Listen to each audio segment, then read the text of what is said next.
The destruction of Sodom and Gomorrah, Genesis 19. As the sun began to set over the plains of Jordan, two heavenly messengers arrived at the gate of Sodom. There they found Lot, Abraham's nephew, sitting among the elders. When Lot saw them, he rose quickly and bowed himself to the ground in respect. "My lords," Lot said earnestly, "turn in, I pray you, into your servant's house and tarry all night. Wash your feet and rise early in the morning to go your way." At first the angels declined, saying, "Nay, but we will abide in the street all night." He prepared a feast and baked unleavened bread, and they ate together. But as night fell, the wickedness of the city became clear. The men of Sodom, both young and old, surrounded Lot's house. They shouted, "Where are the men which came into thee this night?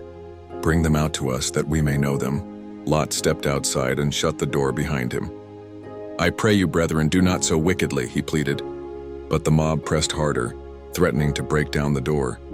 Then the angels pulled Lot inside and shut the door. The angels warned Lot, "Hast thou here any besides?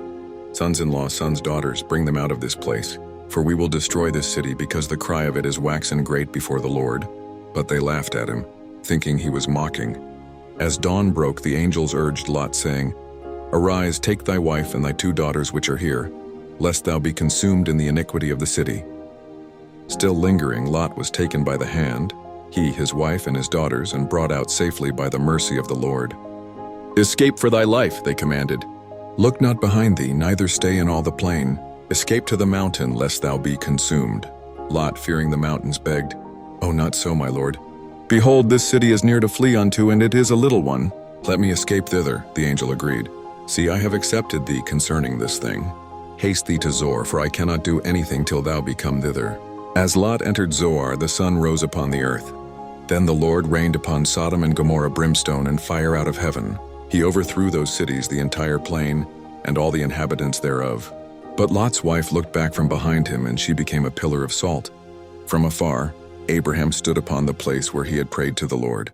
He looked toward Sodom and Gomorrah, and lo, the smoke of the land went up as the smoke of a furnace. Lot dwelt in Zoar for a time, but fearing to stay there, he went up into the mountain with his two daughters and lived in a cave.